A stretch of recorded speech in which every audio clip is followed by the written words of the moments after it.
Greetings from Tokyo, my dear friends. This is Daisuke, and I very much hope that this video chat video discussion finds you well and in very good spirits. I am finding myself in not just very good spirits, excellent spirits, in fact, because I am joined by a guest, a dear friend, someone that I've spoken to on and off, online, on YouTube, and offline.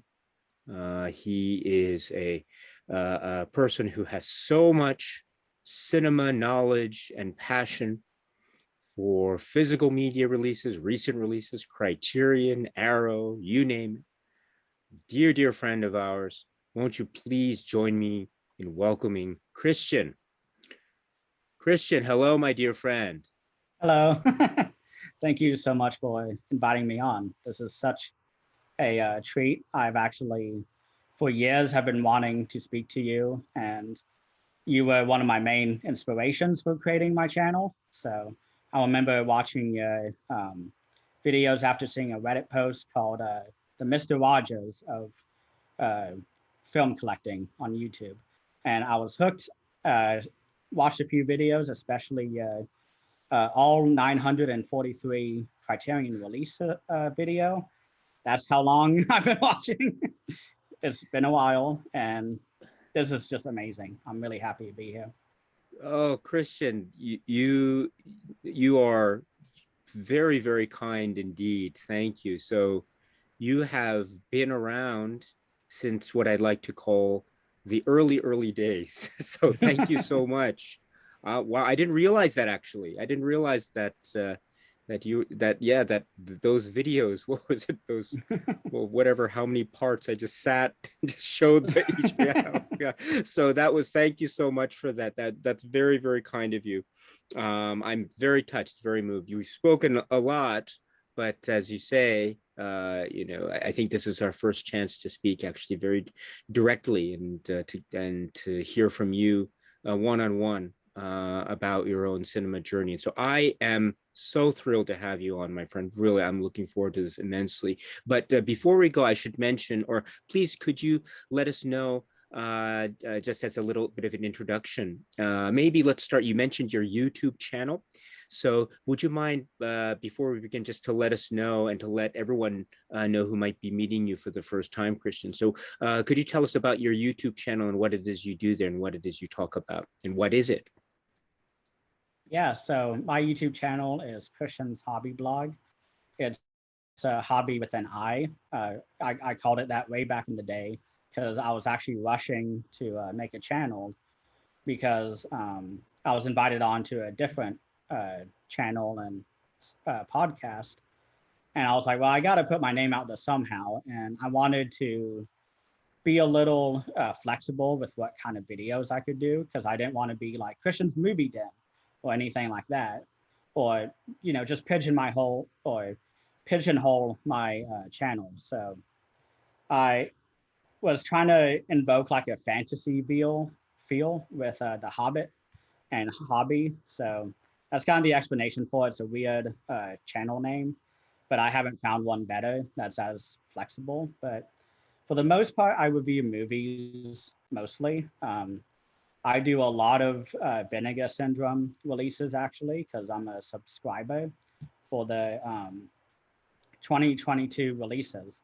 So what that means is that you pay a hefty sum during the Black Friday sale, which usually is about $700. But this past year, the first time I was able to do this, now that I finally graduated from school and have a job now, it jumped up $200 to $925 because they're now doing a lot of box sets, a lot of 4K releases, a lot of random double features, which I can talk about later. But for the most part, I just review what I want outside of the Vinegar Syndrome subscription, because there's a few early videos where people wanted to know my thoughts on a movie, and I watched it, and I didn't feel any strong emotions towards it, and so it was kind of like, oh, it's okay, you know, and it was not a good video. So I found that doing the vinegar syndrome stuff kind of as the spine for my channel,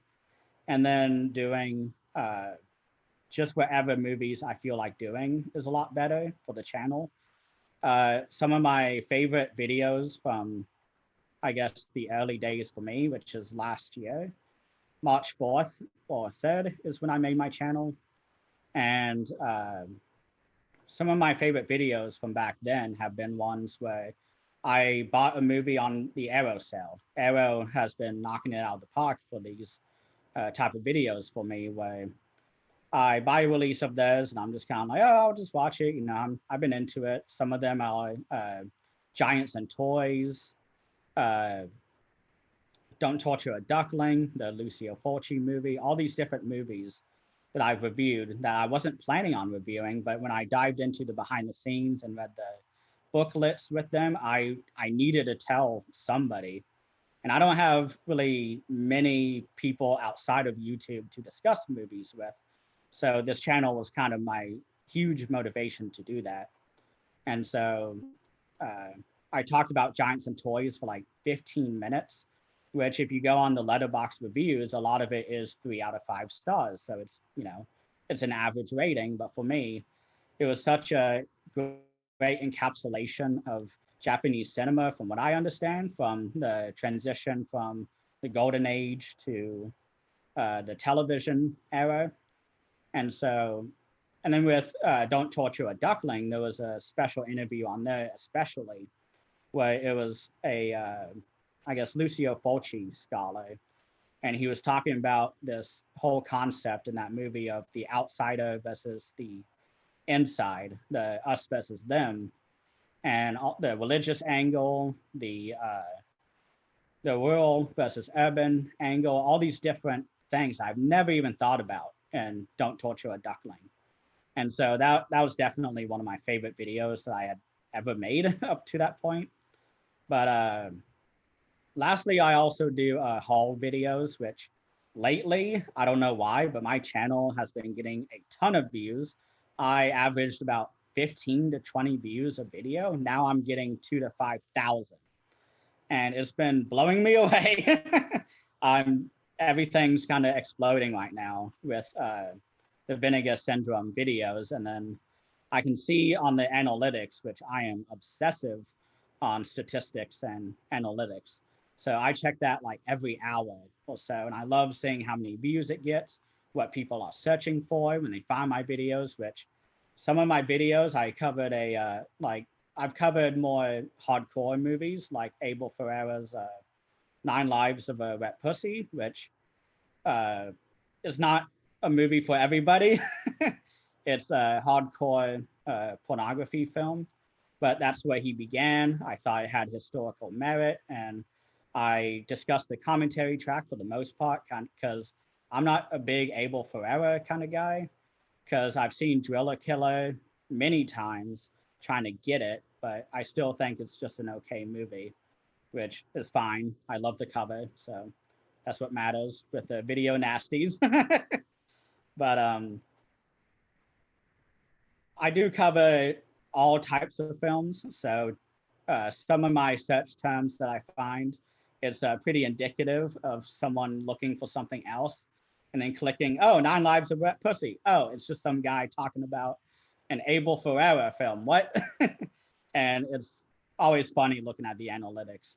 But outside of those, I think the haul videos are the most fun, because you can definitely see my gears grinding in terms of, ooh, what am I going to watch? What am I going to review next? Which I guess is a great time to discuss kind of my system on watching movies.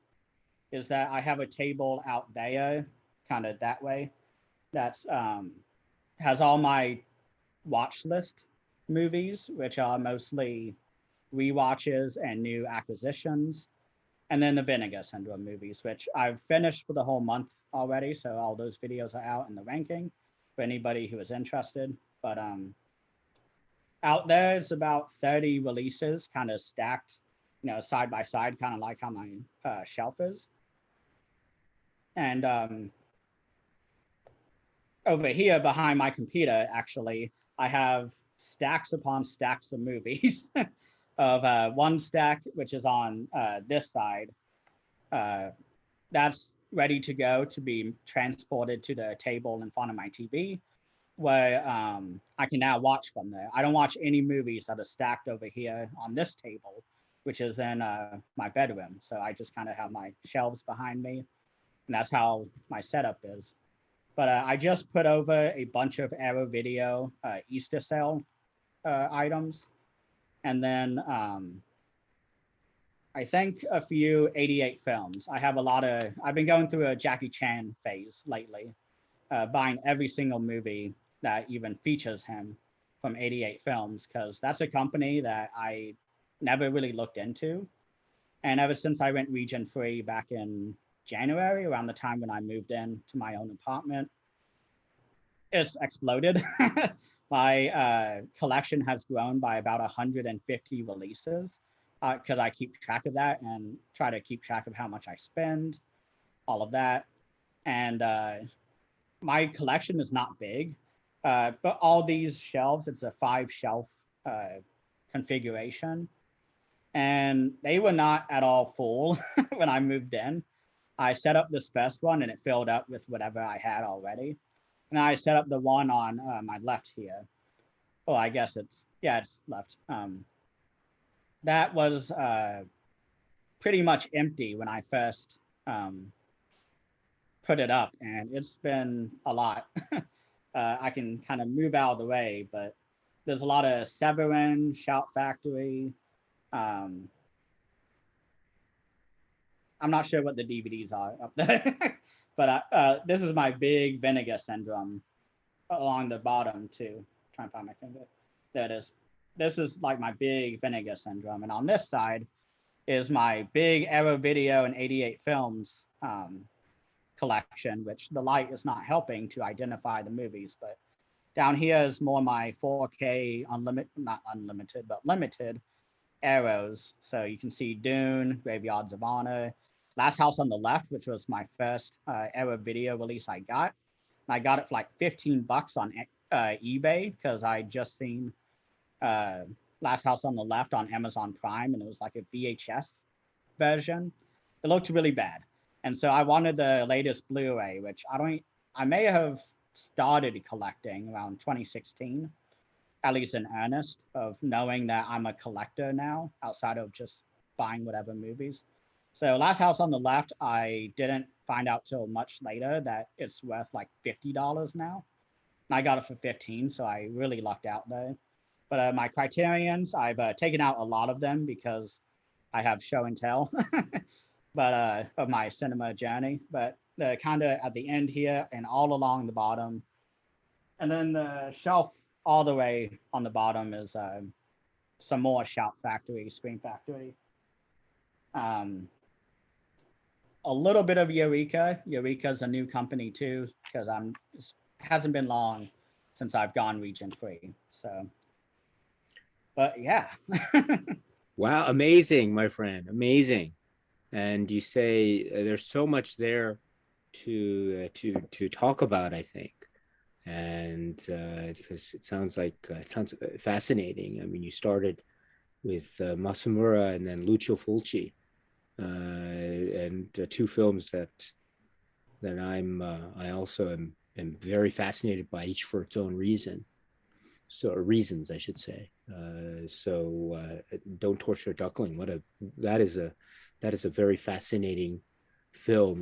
Well, I don't want to. Well, yeah, I don't want to get ahead of myself here, but this is great. This is really great. And you mentioned a number of points, and I wanted to, and I'll have all the information about the YouTube channel in the description box below for people to check out if they haven't already. Well done, an excellent job, and keep up the great work. And I know it'll just grow and grow and grow. And so I'm looking forward to so many discussions that will be had and about you and your film journey. Speaking of which, my friend, so your cinema journey, I'd love to know the origins, the beginnings.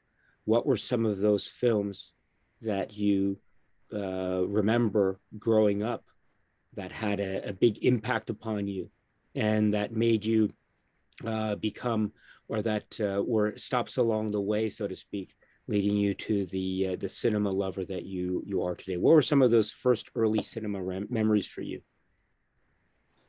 Oh man, there's many of them and some very, I guess, unexpected ones. But I guess first and foremost, I should kind of explain how I view cinema, which is that, and this is how I am with a lot of things in life, especially with my job, where I do a lot of kind of data analytics and GIS mapping. So I'm definitely uh, a big fan of connections. I've always described movie watching for me as a never ending jigsaw puzzle, where each jigsaw puzzle is like a movie, and each jigsaw puzzle kind of has a very tiny scene.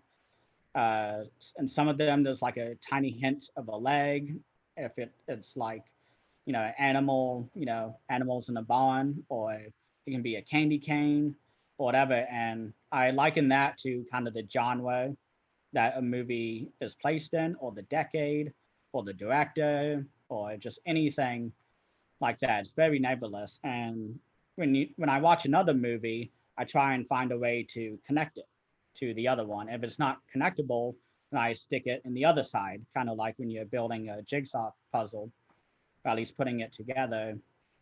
Sometimes you find a corner piece and you kind of have a bit of an idea of where it fits. But sometimes you just get, the black sky at night. And you're like, I have no idea where this fits in. So I'm just going to put it in the black section. And that will just be its own kind of genre or anything like that. So it's tough to explain, but to me, it kind of makes sense. I enjoy making connections to other movies, whether it's through actors, through genre means. One that I've always done, and this is one movie that I've grown up with a lot, is George Romero's Night of the Living Dead. I saw that on TV many, many years ago. And I remember I was like, this is boring, without realizing the historical significance of that movie. And ever since, I've always kind of compared other zombie movies to Night of the Living Dead, and even to movies that are not related at all, like the Andrea Bianchi film. Oh my gosh, um, Buried Alive. I always mess up. Burial Ground. That's the movie, Burial Ground. And how Burial Ground is very much a Night of the Living Dead group of people in the farmhouse. And that movie has the added charm of being made by an Italian director from the 70s. So you get the little boy played by the 40-year-old man, and he's really creepy. And there's that really weird incest art going on. But storyline wise, it's very much Night of the Living Dead. And I've found many movies that, follow that same kind of principal story. But it's really fun to compare and try to watch where influences come in, or where people steal from. If you think they did, where someone says they don't, they haven't seen a movie like this, but, you can see the hard influences. But I think as a kid, I was all over the place with my movie favorites. One that I grew up on, because I think as a VHS era kid, I think all of us had a movie that we just replayed over and over and over again and had to buy new copies of because we killed it. One of them was Chitty Chitty Bang Bang. It's one of my favorite movies of all time, which a lot of people may be surprised at, because I talk a lot about cult films and classic films, but never musicals. Musicals is a total blind spot to me. My favorites are Chitty Chitty Bang Bang and The Red Shoes. Those are really the only two that have ever been on my top two. And Chitty Chitty Bang Bang, I remember I couldn't make the ch sound as a kid. So I would say, excuse my language, shitty, shitty, bang, bang. And my parents would get so mad at me anytime I would sing the main song, which says chitty, chitty, bang, bang, chitty, chitty, bang, bang, and goes on and on. And I just remember that scene so well when they finally put the car together and they drive down the Scottish, I guess, Highlands, and they're going into town and they run into Truly Scrumptious. And Dick Van Dyke is amazing in that movie. He is just the absolute best, in my opinion. But I've always actually joked with my parents how they're not allowed to name any dogs Truly Scrumptious. That I have full rights to it because I want to get a Pomeranian eventually and name her Truly Scrumptious. Because I thought of that when I was really young and I was like, I'm never going to let this go. This is mine. And so every time my parents get a new dog or even a cat, they say, oh, we're going to name it Truly Scrumptious. And I go, no. But they don't. They've respected my wishes so far. But another movie that I had on VHS for a long time, which actually disappeared. I don't know whether it was an intentional disappearance from other people in the house because of how much I was watching it, but it was a Jackie Chan film, Who Am I? I watched that all day, every day from the age of probably 4 to 5. And the VHS disappeared one day, and I never thought about it again. And when I was in college, actually, I was in a global cult cinema class with one of my favorite professors on campus, Dr. Will Dobson. He actually has been on my channel a few times, and he actually just wrapped up a whole study of Toby Hooper's career. Not shameless plug here, but for those who are interested in the cinema of Toby Hooper, definitely check it out. It covers every movie by him instead of just Texas Chainsaw. But I remember in his class, I had seen that, on the syllabus, that we had a Jackie Chan movie coming up. And I was like, oh my gosh, like I used to love Jackie Chan. And me and my dad had seen all of Bruce Lee's movies, a lot of Jackie Chan just whenever they came on TV. I'm not really sure what channel anymore, but I just remember in class, he started the movie and I was like, I've seen this somewhere. I don't know. And barely a minute later, I was like, I am predicting every line. I'm predicting every shot of this movie. This is the movie I grew up with. And I was just reliving that entire nostalgia trip. I've never felt such a overwhelming sense of nostalgia from a movie before. Because Chitty Chitty Bang Bang, like I never forgot about that because that's a really popular movie. Everyone talks about that, but Who Am I? Like such a random Jackie Chan movie. Why wasn't it Drunken Master or I don't know, New Fist of Fury, Snake in the Eagle Shadow, anything? But Who Am I? And I really love in that movie all of the humorous bits. I remember just laughing my head off when he is trying to do some sort of herbal medicine and he gets it in his mouth and he puts the wrong thing in his mouth and the woman is trying to stab him with like a spear. And I just remember laughing my head off as a kid watching that. And it was just such a bizarre experience seeing that movie again. But one last thing about my childhood, because the thing is running out. I was definitely a Blockbuster kid. I was in there all the time. I remember watching Poltergeist at the age of 7 or 8 because me and my mom, around the time of Halloween, we went to the doctor's office for my annual checkup or whatever. And I remember we were leaving and it was like 2 o'clock or like, you know, right before lunch. And my mom was like, how about we not go back to school? Let's go to Blockbuster and see a spooky movie. And there was two choices that she had in her mind. to kind of introduce me to the horror genre with. And she is not a horror movie person. I've tried to show her like various various numbers of them. She does not like any of them. But it was such a weird thing to have her go up to the Blockbuster employee and be like, "What's that movie with the haunted house?" And it ends up that there's native, people skeletons underneath. And the guy was like, "Well, that's kind of the big reveal. That's a poltergeist." Yeah, what's funny is that in that same trip where we got poltergeist, I remember we were going up and down the aisles, and that I haven't thought about a Blockbuster aisle in 15, probably more like 17 years. I'm just only 25, so I was at the tail end of Blockbuster. But I remember my mom had chosen Amityville Horror as the movie that we were gonna watch, and I still haven't seen it today.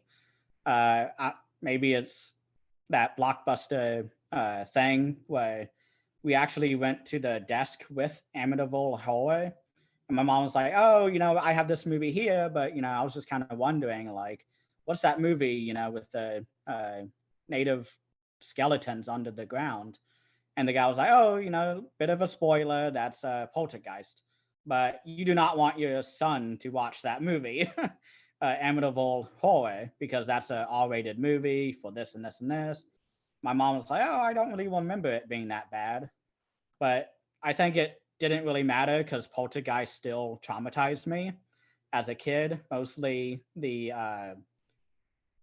little moments where the chair slides and we get. I think the biggest scary scene for me is when the little girl is trapped in the TV and you can hear her. There's a similar sequence in the movie The Fly from the 50s where the cat is sucked through the teleporter and goes into the beyond, and you can hear it meowing. And both of those sequences still chills me to the bones. But I'm trying to think any other movies around that time. I was definitely more of a video game kid back then. I rented a lot of the, I guess, martial arts kind of games like Jade Empire. I think that was kind of the main one. A lot of Star Wars games. I think we rented the Star Wars movies just over and over and over. The big one that I just remembered is Spaceballs. We rented that basically every weekend. That was always kind of a tradition for us, is to watch Spaceballs. And to this day, I mean, it'd been a couple years since I seen it, but I recently rewatched it. So I was like, maybe it's still funny. It's Mel Brooks. It should still be funny. And I watched it. I was like, no, yeah, it's still very funny. And it's now funny for different reasons as an adult. So there's that timeless element to it. I guess in a similar way to Chitty Chitty Bang Bang. I'm still waiting for Spaceballs 2, The Search for More Money. Yep. I saw that in the theater as a kid. It was amazing. Absolutely. I couldn't believe it was amazing. So I was like, oh, I can't wait. And I can't wait to watch Spaceballs 2, The Search for. I was really waiting for it. I still am. Yeah, yeah. Great stuff. Oh, every few years, Mel Brooks says that he's almost ready. He's gonna make it, and now he's like in his 80s or even 90s, and he's still hinting it out. That's wonderful. That's really fantastic. Yes, I too remember the Blockbuster days. I'm somewhat older than you, but we are still. I'm thrilled to hear that we are still. We share the Blockbuster generational connection, as it were. Yeah. So, and you go in and you had the far wall with the new releases beginning with A, alphabetical order all the way down. Yes, the other end there. And the middle section of the store would be for the quote unquote older releases. I remember it was the Ingmar Bergman film, which is called in English The Passion of Anna. And I remember I was it was a Ingmar Bergman kick at the time, and I was whatever it was, still in high school or something. But I was discovering Bergman films on VHS, and the ones that would be fairly easy to watch would be like Seventh Seal, that would be or Wild Strawberries, because those would be, you could go to the local library that was near my house and rent those. But other films would be a little bit difficult now with Criterion. It's a whole nother story. But back then it was a little bit difficult to get one's hands on VHS copies. But one was Passion of Anna, I found in a Blockbuster, and you went to the front and you'd go, with the box or whatever. And I remember the store, the clerk or the person at the register who was checking me out, checking out the, not checking me out, but checking out the video with me at the counter, right? He was giving me such a hard time. He was like making such a loud voice obnoxiously, but he's renting The Passion of Anna, as though to suggest, to try to embarrass me, because I think in his mind this was like a dirty movie. It was like an adult, maybe porno or something. Because with that title, it obviously The Passion of Anna, it must be something very sexually provocative or something. So I think he was trying to embarrass me, but it was an Ingmar Bergman movie. But that was my memory of one of my memories of Blockbuster. But oh well, maybe ever since then he decided to watch The Passion of Anna, and he realized that it was maybe a different sort of film. But I remember too the nervousness I'd feel every time I'd leave the store, because you'd have the like whatever's metal detectors or something, to the security gates, and I'd always, not that I'd ever try to steal anything, but and maybe something, my keys or something, maybe something I bought in another store would set off the alarm. I would be so nervous just to go through, just to be sure I was safe. And that would be my little, I have something about these security gates or something, so, but yeah, Blockbuster. Yeah. What a time that was. What a time that was. Those are really lovely days. But that's really great, Christian. That's really wonderful. So you have so many movies in your own movie memories, and I love that image you have about the jigsaw puzzle. I think that's a very apt image, and that's very clever. I like that very much, and how it leads to different things. It's never ending, I think, is your word. So that's wonderful. So if we were to take that image further, so where you said also you studied film in school, and occult cinema and the like, for as an example. So where did your cinema journey take you, maybe as you went into say school and studies, because as you said too, that you graduated recently. So maybe leading up to that point, what was it about the cinema journey that maybe you experienced, maybe let's say during your student days, as it were? Could you tell us a little bit about that? Oh yeah. So it was. So there's one mention of before, I guess two mentions before college that I do want to mention. One is that I had a fascination with National Geographic, and they had a whole program about John Merrick, the Elephant Man. And I actually, after watching a few documentaries on him, I was like, I wonder if there's any movies about this Elephant Man, or so he was called. And one of the first movies I found on Netflix was actually directed by a guy named David Lynch. And that was actually my first David Lynch that I'd ever seen. He's a director who I greatly respect. I'm still waiting for season 4 of Twin Peaks. I think the ending of season 3 is perfect, but I can never get enough of David Lynch. There's still only 2 movies that I have left to watch, which is Inland Empire and A Straight Story. I've seen all his other ones. I've seen most of his short films long time ago, but I remember watching Elephant Man. I think that's definitely the starting point of my cult films cinema journey because it just led me down so many rabbit holes of cinema. And David Lynch, way after the fact, I think published a top 10 films of all time with Criterion, because Criterion every now and then will just invite directors or editors or cinematographers, actors, just famous people to give the top 10. And those are always so interesting. The famous one is Edgar Wright's top 10, which has a lot of diversity in his kind of love. Martin Scorsese's, he says Red Shoes, I think, is his top 3 movies of all time. So I remember seeing David Lynch's top 10 and going, yeah, I can see that. I can see why he likes all these movies. And he's a big fan of Ingmar Bergman, which unfortunately I'm still kind of a blind spot on him. I love The Seventh Seal. I love Persona. I've seen Summer with Monica, which I thought was good, but nothing too much. But I was also at that time looking for that magical C on the spine at my school library, just watching everything with that Criterion spine.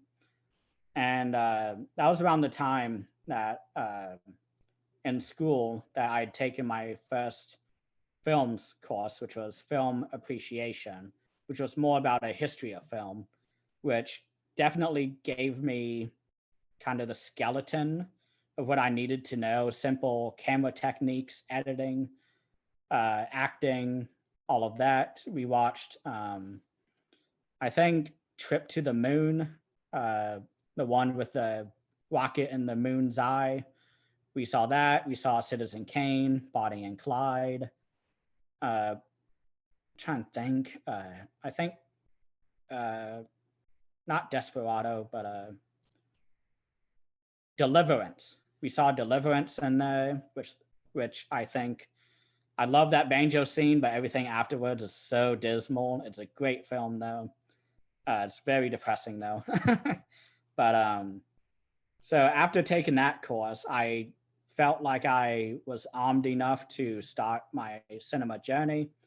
And so I started watching a lot of movies. I didn't know what Criterion was, so I was just grabbing stuff off the shelf at my school library, because at my college we had about 800 to 1,000 movies, all DVDs, when I was there, and they would always add stuff, remove it, and they did not really have a cult cinema collection at all.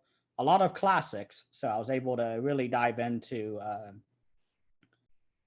That's how I saw Kurosawa for the first time, actually, with Yoshimbo, was through the really old Criterion DVD from at my school, because they had a special foreign section, which was, I think it was just 3 of these shelves behind me.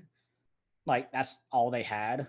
But a lot of it was Japanese cinema, a lot of Ingmar Bergman, and then a lot of random foreign cinema that is hard to kind of pair with, the Japanese golden age, as it's known, because they had a lot of those. They had Seven Samurai, Throne of Blood. They had Human Condition, which I regret not renting that when I could. I saw that movie way after the fact on your recommendation, and it's lovely, one of my favorite movies of all time. But after watching a few movies from the library, I had actually discovered Guillermo del Toro in those, I guess, movie stacks is what they called it. They didn't really call it bookshelves at my school. They called it the stacks. And so they just had stacks of books. The library was 12 stories tall, I think, mostly books and scholarly papers. But one floor was movies and fiction and science fiction, all those. And Guillermo del Toro was around that time when I was really diving into his work. I had known Pan's Labyrinth and loved it, but I just thought, I didn't even know the concept of a director, like, before college.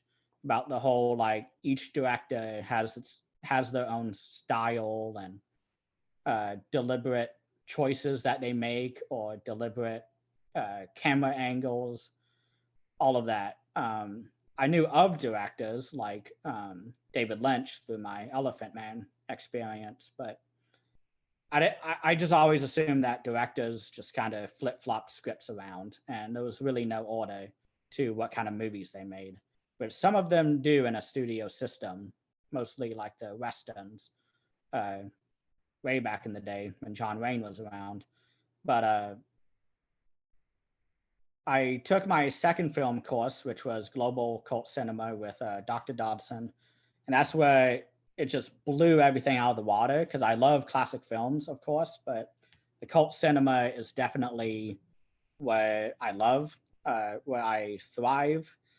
Um, and during that course, we had to do a paper for a different class. I had a sustainability class, and we got to choose whatever topic. And so my topic was the sustainability of film collecting in terms of all the plastic, all the paper, all of that. And so for my interview, because we had to kind of get primary sources with people who are really knowledgeable in the subjects, I talked to Dr. Dodson for like an hour, and he told me about Criterion and told me about Arrow Video and kind of some of his favorite directors. Because it was secretly, I haven't really told anyone, but it was kind of my way of getting a jump start on my cinema journey because I had nowhere to go. I had no idea where to go. There was so many choices, and I joke how every movie that I watch, I discover 5 more that I want to watch, and so it's like a never-ending uphill battle. And so he gave this was in early 2016. And so he had told me about Criterion. He told me about the upcoming summer sale, which everybody was very excited for. It was the end of the semester by this point. And so he just gave me a list of directors and said, go for these. And so I actually have some show and tell of my first Criterion haul. And I won't explain every movie, but I loved bringing this out and just kind of seeing where I began. And so his favorite movie that he suggested to me was David Cronenberg's Videodrome. And I've watched it, I don't know how many times by this point, but I love it. I've seen almost all of David Cronenberg's movies at this point, but I still have a few that I'm waiting for. He recommended Kurosawa, so I grabbed Seven Samurai. I grabbed Yoshinbo. I grabbed Throne of Blood. I don't think there's any other Kurosawa in the stack. This movie was a movie I was interested in, but he did mention Terrence Malick. This is my favorite packaging in terms of Criterion. I love how they commissioned a painting for this and just scanned it and then threw on, the title. And I love the inserts, all of that. I got another Terrence Malick flick, which is The Thin Red Line, which has every American actor ever. That's how I feel when I watch it. I'm like, oh, I know that guy. Oh, I know that guy. Oh, I know that guy. That's how that first 30 minutes is for me. Sean Penn is in it. And of course, when I try to think of it, I can't remember every actor anymore. But there's a lot of people. But for that class, actually, before I show this next one, because it's a great segue, is we had to do a cult screening. So we had to choose a movie not on the syllabus from the library or streaming and screen it for the class outside of class hours. And because I had no idea where to go, I went to the foreign section. I just grabbed a movie, just grabbed the first movie I could find. I screened it first and I loved it. And I made everybody in the class watch it multiple times, outside of class and with the class. And this is Juzo Itami's Tampopo. This is probably my most watched movie outside of Who Am I and Chitty Chitty Bang Bang. I love this movie. I love all the vignettes that occur throughout. I love all of the different explorations of people's relationship with food And whether it's romantic, which has the very funny scene with the eggs, which is shown like twice and the insides. If you know, you know, it's a great scene. But I love the vignette with the young businessman who keeps getting like shamed, and everyone's buying Heineken. They're buying like the most bare bones food, and he comes in and he's like, "Oh, it's this chef. I want this. Oh, that's a specialty of this chef." And they turn the camera and everyone's face is completely red.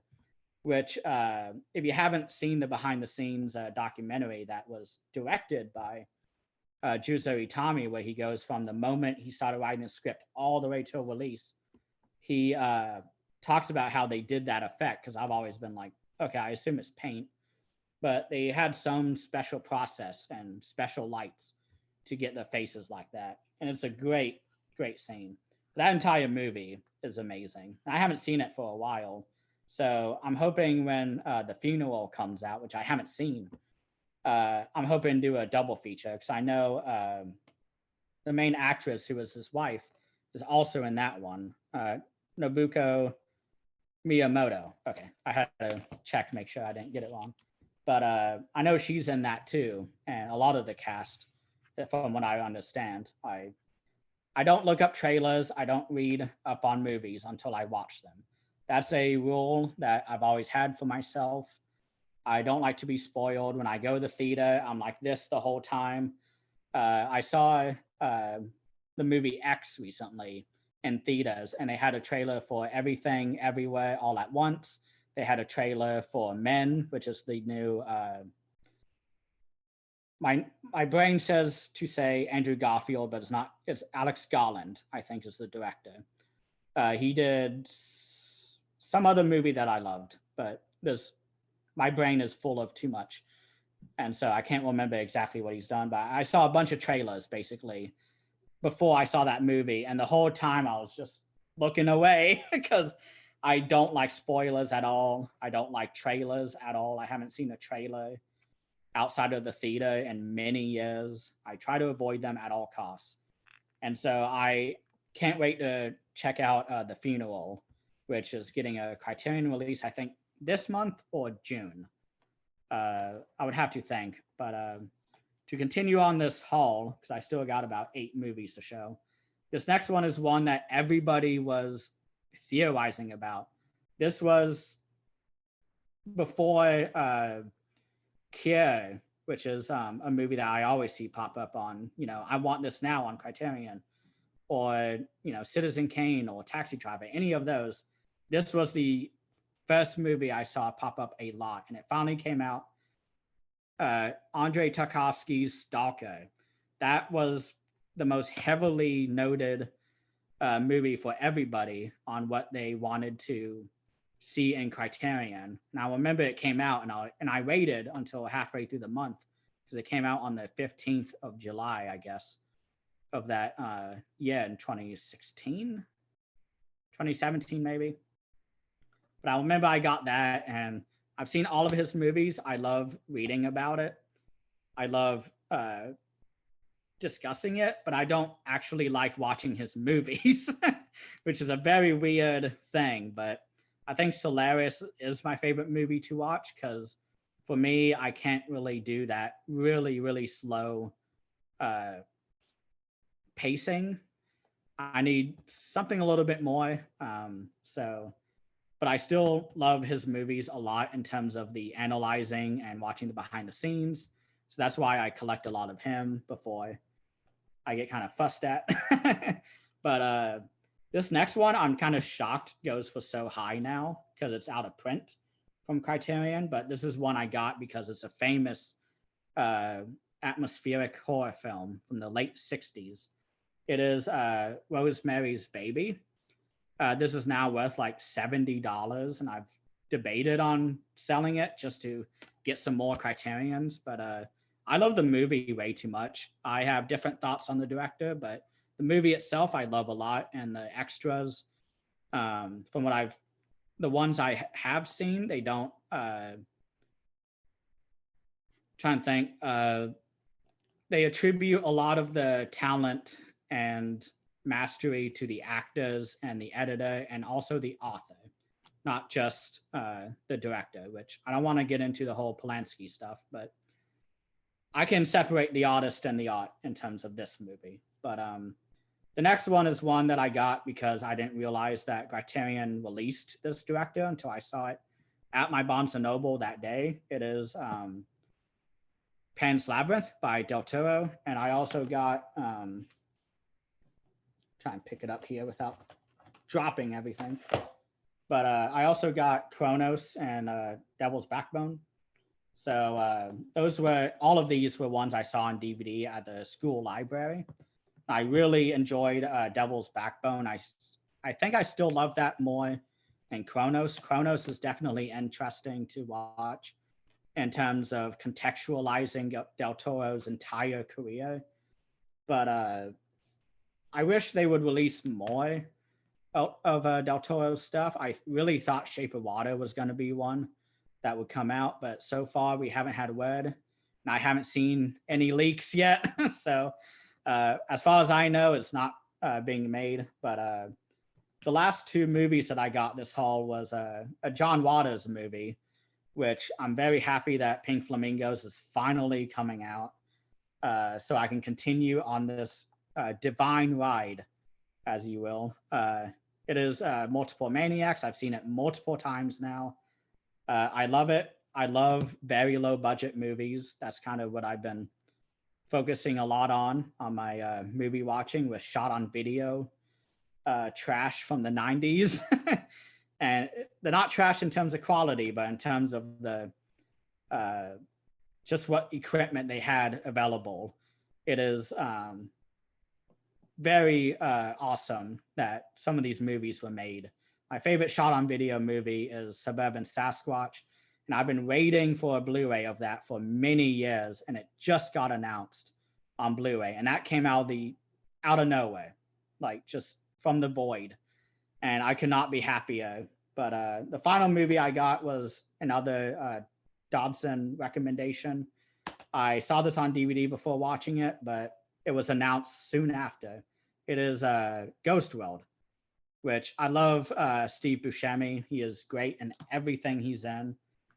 And one thing I did not mention about Tampopo is that a week after I screened it for my class, it got announced on Criterion for, I think, April release of 2016 or it was 2017, because it was late 2016 I had class. But yeah, I don't know what I do, because I keep jinxing Criterion releases into our universe, just like with Inland Empire and Pink Flamingos and Citizen Kane, all these different movies.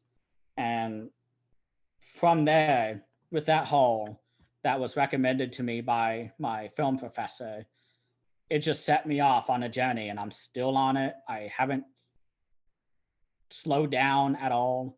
My goal this year, because I have a letterbox so I keep track of what I've reviewed and what I've watched, is I plan on watching 500 movies this year. And I have to watch just above one movie a day. I think it's like 1.2 if you do like a calculation. But basically 2 movies a day for the rest of the year. And that's my normal pace anyways, because I don't really have much else to do outside of my job. So I enjoy watching movies a lot, delving into the behind the scenes. The Seven Samurai release, there was a term being thrown around way back when I first started collecting, which is a film school in a box. And everybody mentioned Seven Samurai in terms of just being able to learn everything you can in terms of film, in terms of editing, technique, acting, screenwriting, everything. And Del Toro was actually asked a question like years ago, I think 2015, where someone said, should I go to film school?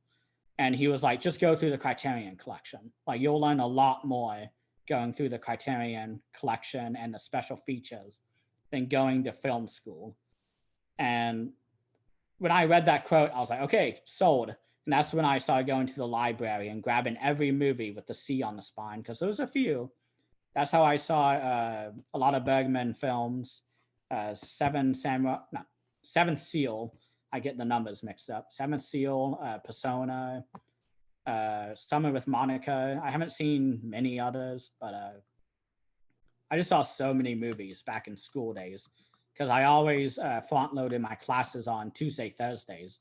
So that Monday, Wednesday, Friday was wide open for movies. And so I'm still discovering stuff, but that's what my channel is all about, is my cinema journey and learning more and just trying to understand all the connections, Oh, even if that's there are none. wonderful. That is wonderful.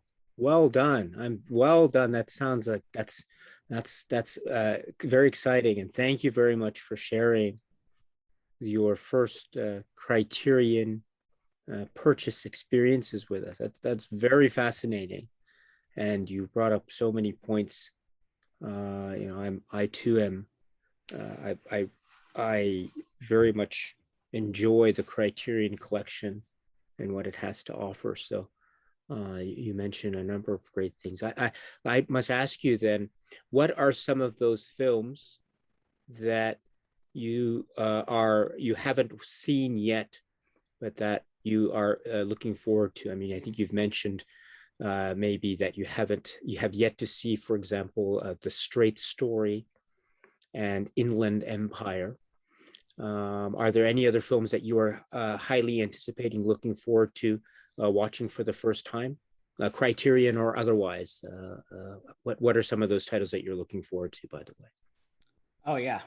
There's a lot. The first one that comes to mind is continuing my Mizoguchi career, not career, but watch list, I guess. I have a Life of a Haru in the other room. It's ready to watch. I just need to find, I guess, 2.5 hours to watch. I usually save the over 2 hour movies for the weekend and get all the hour and a half in movies in during the week. That way I can watch 2 to 3 movies depending on, uh, I guess, my energy levels after work. But some movies that I have here on the other side of the camera is definitely more of the Shaw Brothers films. I have the Arrow box set, which me and my co-host Leon, his YouTube channel is Cult Flicks Fix 24, which you can just go on my channel and look him up. But we have a series called the Withering Watch Pile, which was a spur of the moment title for me that perfectly describes it. But I don't think it's withering. I think it's propagating and multiplying. But the the entire idea or premise for that series is that each of us grab 3 movies according to a topic, whether that's 70s Japanese films, westerns, Shaw Brothers. Trying to think any others that we've done. It's been the last like 4 months, I think we've done this series, but we each grabbed 3 movies according to that topic, and we just recently did a Shaw Brothers one about 2 weeks ago. It was uploaded, and that was my first time going into Shaw Brothers. And I actually watched 5 movies for that because we both had the box set, and I was afraid that we were going to have overlaps. And not to give spoilers for the episode, but we ended up having 3 of the same movies. So it was really good that I watched 5.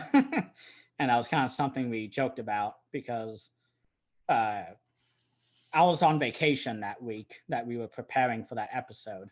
So I was very fortunate that I was able to watch 5 movies for that episode. But I also have a lot of the Blue Underground releases, like Maniac, Zombie, City of the Living Dead, a lot of Lucio Fulci movies, which I know Maniac isn't, but just that Blue Underground sleaze slasher genre, I guess.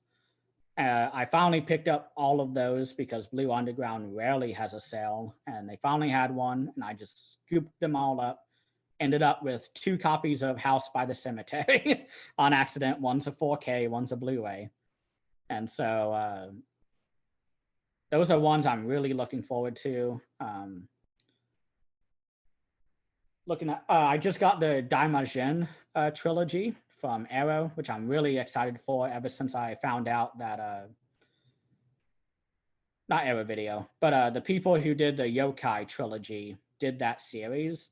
I have been absolutely excited to do. And so I'm excited to finally watch those. I have a lot of the 88 films, Jackie Chan movies that I'm going through. The Daimajin trilogy it is the Arrow Video release, though, isn't it? Yes. Yeah. That's right. That's a great one. Yeah. I have the Yokai. Yeah. This is kind of the top of my shelf. Yeah. Okay, I can still be seen, so that's good. But I have the Yokai right there. Yes, next to Lord of the Rings. Yes. Yes. And I just finished up actually the Melvin Van Peebles set last night. Oh, great. I don't know if I'm going to do a video on that yet, but that was heavily recommended by you too, because I was just going to settle with my Vinegar Syndrome Sweet Sweetback edition. And then you were like, no, you should watch all of them. They're awesome. But at least they're very great to study and to learn about. And I loved the first movie. Story of a 3-Day Pass. That one was awesome. I really enjoyed that one. I enjoyed, I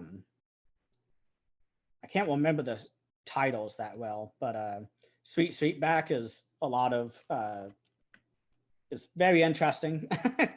I have thoughts on it, which I think a lot of other people do too, mostly with the beginning, but I think his musical, I was not expecting at all, because I know he was offered a job with Paramount, some big studio, and he went on to make Sweet Sweetback kind of as like a full control production for him. And so I was kind of thinking more along those lines for his 4th movie, because I knew there were 4 movies, along with Mario Van Peebles, I guess, perspective movie on Sweet Sweetback called Sweetback, I believe. And that last one, I was not expecting a musical, and it was a pretty good musical. I enjoyed it. So there's a lot of movies that I have to watch. I have a lot of Tobe Hooper movies coming, because I did get the book by my film professor, who put in a lot of work for that book and actually interviewed Joe Bob Briggs on a live stream all about Tobe Hooper, because Joe Bob, I think, was a regular, I guess, presence with Tobe Hooper and talked with him a lot. So that was a lot of fun to watch, but the movies never stop coming. It's propagating, it's not withering. Your watch pile is ever growing, which is fantastic. I'm always glad to hear that, as well as you're sharing with us little insights into your current, say, interests and the like. So this has been really fantastic, and you, as you say, you are also making discussions on your YouTube channel, Christian's HobbiBlog, which is, do you have a kind of any upcoming plans or upcoming video discussions that you'd like to share with us? Maybe some little hints or clues or sneak peeks as to what's to come? Yeah. I have a big kind of haul coming.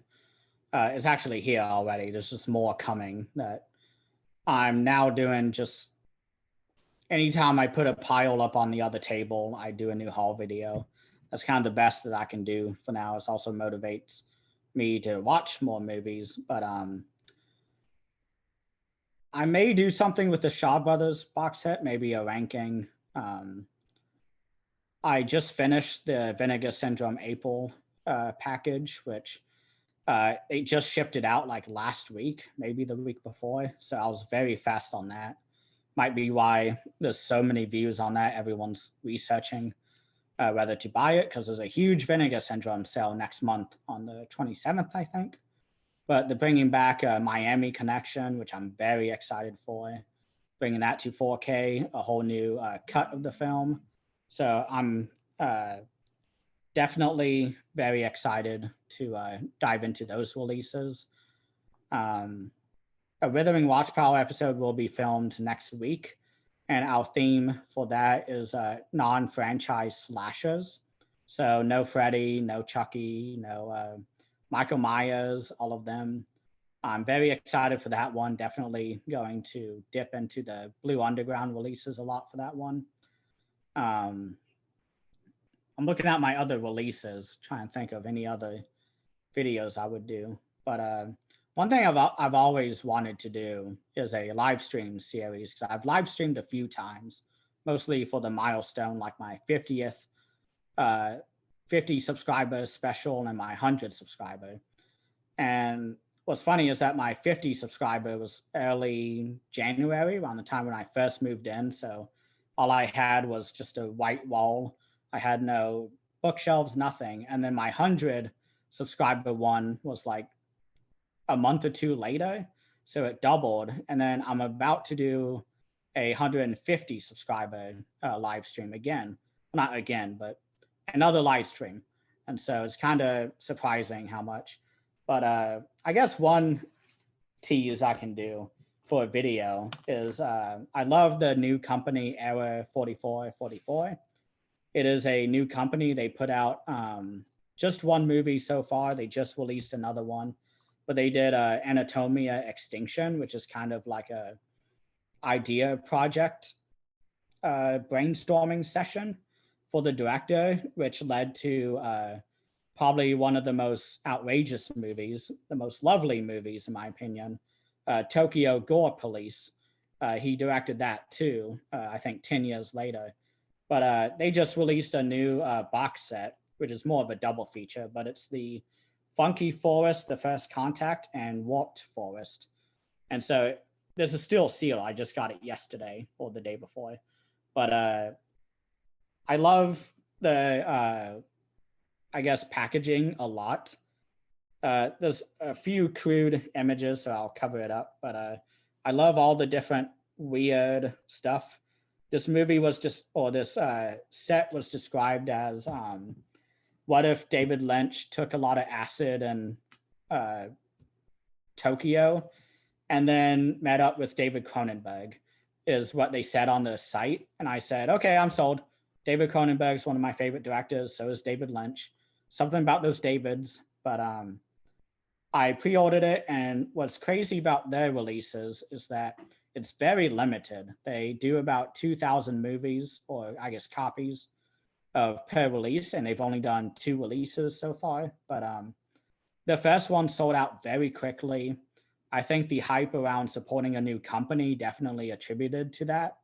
And with how high quality it was, this one sold out not as fast, but it's at 98% is what Era 4444 has said. So I'm definitely looking forward to diving into this kind of massive set.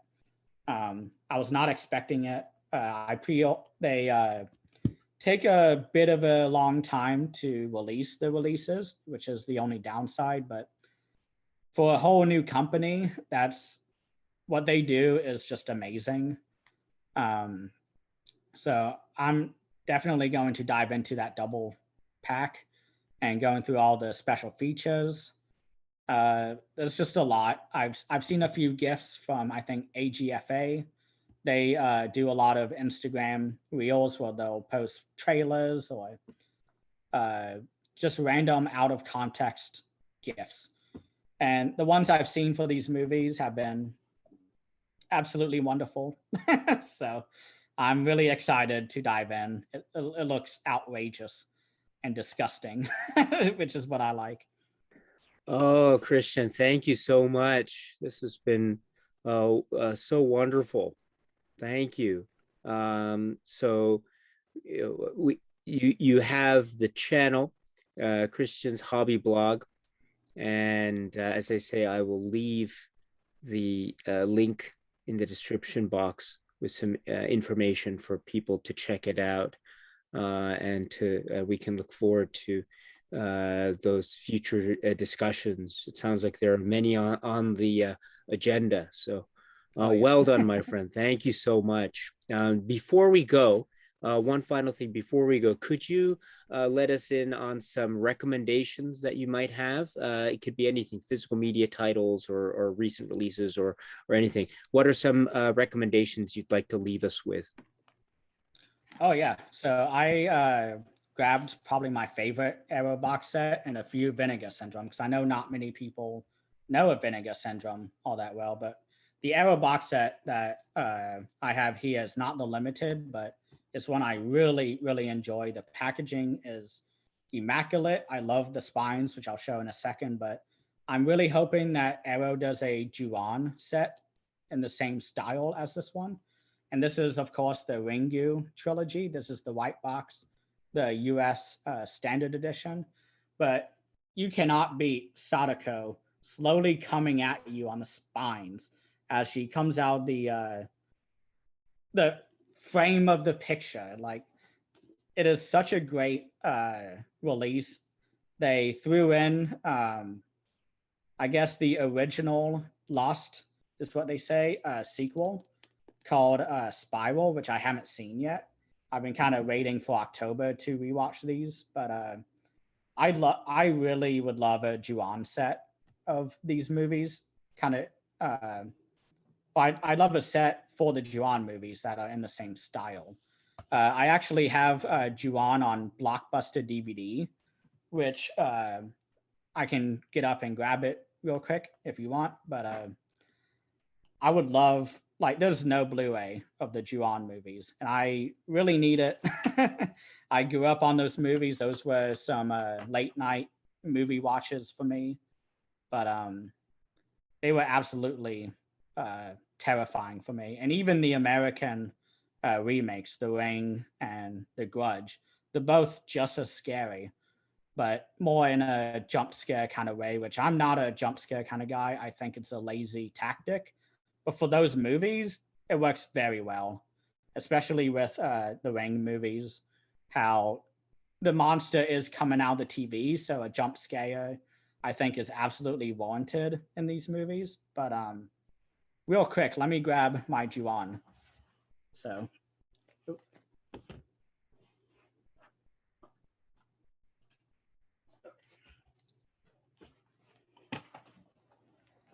Okay, so as promised, I found this at a used bookstore near where I live, and I don't think it's watchable. I watched it once and it skipped around a lot, but this is a Ju-On. I'm trying to open it and it keeps closing. On a Blockbuster DVD, you can see kind of the. I'm trying to get the. Oh, there it is. Okay, you see the Blockbuster logo on it, and it even has. I had the Blockbuster sticker on this at one point. I don't know why I took it off, but this is like a treasure of mine, even if it comes out on high definition Blu-ray. Like, just the texture, they have the Blockbuster texture. Like, that's how much like nostalgia I get from this case. And it's definitely well worn. I have done nothing to this case, and you can kind of see it's faded out quite a bit.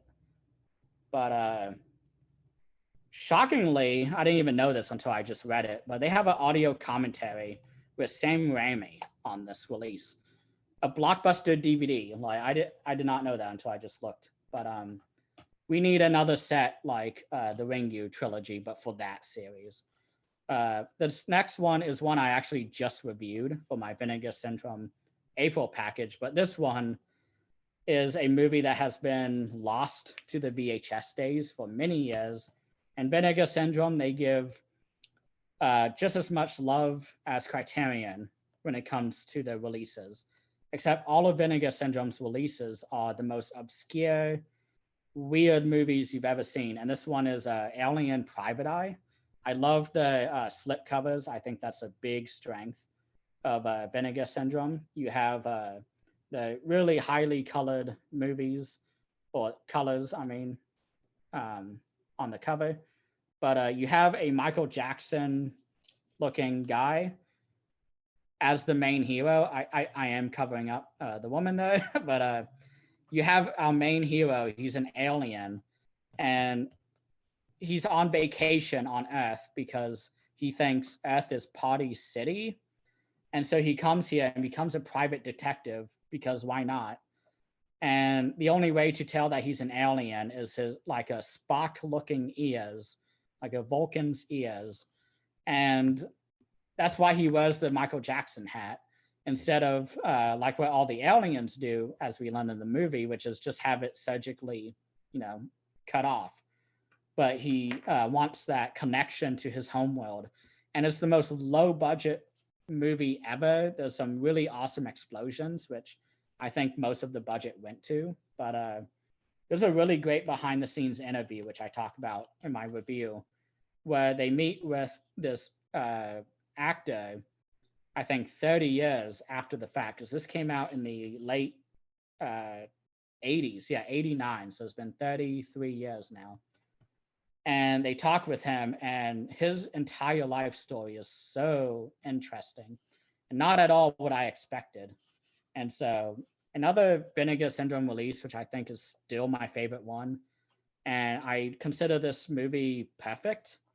It is the 4K release of Deadly Games, otherwise called Dial Code Santa Claus, which if I think everybody knows the movie Home Alone, but this was the original one, and it's an R-rated Home Alone. So if that doesn't sell you on the concept, I don't know what will. And it's very atmospheric and almost Giallo-like. But instead of a black-gloved killer, you have Santa Claus, or at least someone dressing up as Santa Claus, coming after this super rich family. And this movie is amazingly paced. The child actor in this movie is the son of the director, who is Rene Manzoy, is the director, and he's that kid. I don't think I've seen adults act as well as that kid. He just kills it the entire movie. And there were parts in the they have like a 2-hour interview with the director on this release, where they kind of talk about, casting his son. Why did he do that? How did you get your son to act, that well? And there's a part where he talks about in one of the scenes how he thinks his grandfather has died, where the kid is just bawling and just looks absolutely traumatized. And the way that they shot the scene was that they were like, oh yeah, that's, pretend like that's actually your grandfather. And, I'm going to just talk to you and, try to get you to actually think that your grandfather has died. And okay, shoot. It's like it is so shocking, because one of my main complaints about Home Alone is that we don't really see the consequences of all of the crazy violent tactics against the robbers. In this movie, Santa Claus is disgusting by the end of the movie. He is covered in blood. He has an eye that's punctured and it's oozing, like all this sort of stuff. But I guess as an honorable mention, this was one of my favorite releases, but I think I'm leaning on Dial Code Santa Claus. This is another Vinegar Syndrome. This was the first of the VSU, the Vinegar Syndrome University releases, which is where they stick a brand new documentary about everything about the movie with a bunch of interviews and just a giant book of essays. This is the release Beastmaster. This is one that I don't think anybody was expecting, because the internet broke for a few hours when it was announced by Vinegar Syndrome. It's one of my favorite movies of recent times. I love the cast in the movie. Mark Singer is amazing. You have Rip Torn, who showed up on set with like a eagle nose, and the director, oh my gosh, his name escapes me, but he also did Phantasm. that director was like, "Why do you have that nose ripped torn?" And he's like, "I want it, and my character's gonna have it." He was like, "Okay," because he was a young director, and Rip Torn is legendary. And there's so many fun stories in the behind the scenes for that. So that's basically my way of trying to encourage everybody to visit Vinegar Syndrome. They have a huge sale next month. There are so many great releases by them, and there's still many more that I haven't even seen or even heard of. So yeah. Oh, Christian, thank you so much for your time. This has been so great. And once again, the YouTube channel is Christian's Hobby Blog. And so I encourage everyone to check it out and to subscribe and to watch all the videos, past and present and future, going forward. So Christian, let's do this again. I really enjoyed it. Let's do it again when we have the chance. That sounds great. Thank you so much for inviting me back again. This has been absolutely a joy. I love talking cinema, and I still am a huge fan of your channel. So being able to actually talk to you is like dream come true. Oh, no, not at all. Thank you. That's very kind of you to say thank you. I'm very, very touched. Christian, thank you. We'll talk again soon. My dear friend, thank you. You're welcome. Thank you.